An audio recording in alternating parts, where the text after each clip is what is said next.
šiandien mes neturim laiko ir rytoj mes neturim jėgų, poryt mūsų nėra. Taip ir įvyko su mano labai artimu draugu. Vakar jau su juo atsisveikinti, o šiandien kažkas nebeteko draugo, tėčio, vyro. Ir norėčiau sakyti, kad tai yra labai ironiška, bet iš tikrųjų neironiška. Tai yra tokia tendencija jau per pastaruosius 1,5 metų. Aš jau netekau 4 bičiulių. Vienas iš jų draugas artimas yra. 4 artimi žmonės, sakykime taip. Ir jų nedaugėja, jų mažėja. Taip, aš suprantu, kad esu ganėtinai senas laužas jau, toks dinozauro palaikai. Jam 6 metai visgi. Bet visą laiką man, ypač per pastaruosius kokius 10 metų, aš labai pradėjau branginti santykiais, nusivalyti nuo praeivių. Ir man labai gaila, kad kai kurie žmonės, kurie tikrai dabar suprantu, kad jie buvo praeiviai mano gyvenime, kad jie sugaišė tiek mano energijos, bereikalingo rūpesčio jais ir tiesiog laiko jų nereikėjo. Dabar aš tikiuosi, kad tokių nebelieka ir aš linkiu visiems to paties. Tai įdomumas tame, kad visi tie žmonės, kurių nebėra šalia, buvo visiškai skirtingai. Nenoriu sustoti ties kiekvieno žmogaus, sakykime, asmeninių savybių, bet, sakykime, apskritai. Paėmus, sakykime, taip globaliau, tai vienas mėgsta keliauti, kitas mėgsta sėdėti namuose, trečias, nežinau, darboholikas, ketvirtas gyvena dieną naktį vien tom mintim, kad užkalt kuo daugiau pinigų. Bet čia ne apie tai, tiesiog visi mes skirtingi.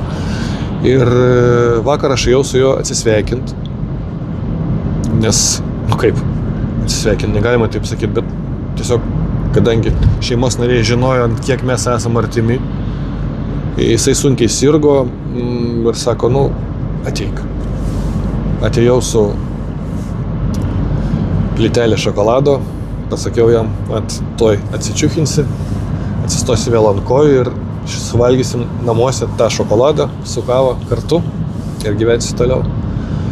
Bet iš tikrųjų turiu tokį draugą labai artimą, Žilviną. Ir kai mėnesį atgal, jisai irgi pažinojo šitą žmogų, kurio netekom vakar. Ir kai mėnesį atgal jam staiga pablogėjo, jisai šiaip sirgo 4 metus. Tai jam prieš mėnesį buvo stiprus pablogėjimas, jisai atsidūrė ligoniniai. Ir aš jam pasakiau, tuoj tu atsičiuchinsi ir galėsi pakeliauti, viskas bus gerai. Optimizmo reikia. Aš tą ir stengiuosi duoti žmonėms už savo pusės.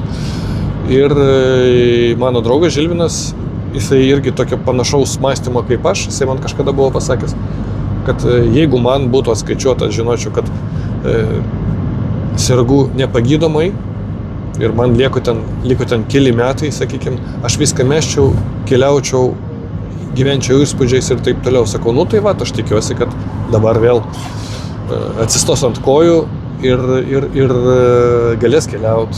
O šitas žmogus, mano draugas buvęs, jisai, toks visiška namysėda buvo. Nelabai mėgdavo keliauti, jeigu ten su šeima kažkur išvažiuoja, tai tiesiog taip simboliškai galbūt ten po Lietuvą kartai metuose. Jam to nereikėdavo, aš visą laiką skatindavau, davai važiuojam tenais, galim kartu važiuoti, galim kažką nuveikti. Aš šiaip toks ekspresyvus esu ir mėgstu paorganizuoti kažką, ir chebra suburti, ir renginiai visokie ir kelionės. Ir man Žilvinas sako, Seržai, supranti, jeigu jisai dabar ir pagerės jam, jisai jau serga 4 metus, jisai niekur nekeliavo, jisai nekeliaus, jam to nereikia. Tiesiog yra tokie žmonės, kurie tiesiog negyvena to kaip tu turi tą suprasti.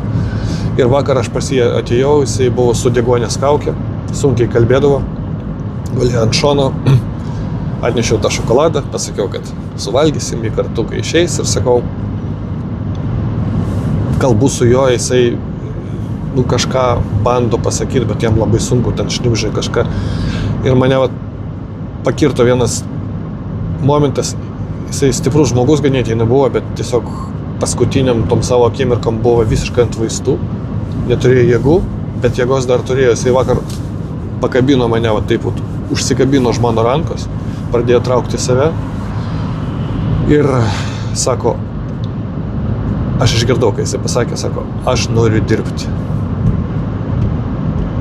Aš tokiai situacijai būdamas, kiti mano norai būtų, bet taip ir būna. Ir jo sūnus pastaruoju metu, sako, aš rodydavau jam, pas juos prie namo yra daug vaizdo kamerų aplink. Ir sūnus sako, aš jam jungdavau kamerą ir jisai tiesiog žiūrėdavo tas kameras, kas aplink namą vyksta. Mašina pravažiuoja, žmogus praeina, kažkoks judesys ir žmogus, kuris norėjo namo. Pavyzdžiui, aš tokia situacija nežinau, man sunku sakyti, niekam nelinkiu, tikiuosi, pats nebūsiu tokioj, nes tikrai sudėtingiausia situacija pas jį buvo, kas liečia sveikatą ir kaip jisai išėjo iš šio pasaulio. Bet vėlgi ne apie tai. Žmogui nereikėjo. Žmogui įspūdžiai buvo buvimas savo komfortiškoj zonoj, tarp savo šeimos narių. O aš visą laiką ten skatindavau, davai važiuojam. Aš ir visiems taip sakau ir aš nežinau, ar aš pasikeisiu. Bet, išvadą tokią padariau po vakar, kai jisai taip man pasakė, užsikabinęs už manęs. Ne visiems reikia to, ką reikia man. Ne visiems reikia to, ką reikia tau. Ne visiems reikia to, ko reikia. Kiekvienų iš mūsų yra skirtingi poreikiai, bet kažkas mus jungia. Ir tiesiog išsivalykim nuo netinkamų blogų žmonių. Leiskim laiką su gerais draugais, su bičiuliais. Ir aš bandau, bet man nesigauna. Aš bandau kuo arčiau būt, ne taip, kad kuo arčiau būt, aš bandau susirasti daugiau pažinčių, daugiau draugų. Dabar jau nepavyksta, jų mažėja. Ir jeigu kažkas lygiai taip pat jaučiasi kaip aš tikiu, kad tokių yra, nebijokim mes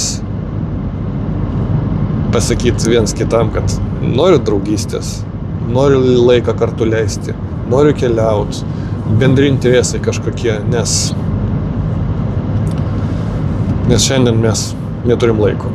Rytoj mes neturim sveikatos ir jėgų, o poryt mūsų nėra.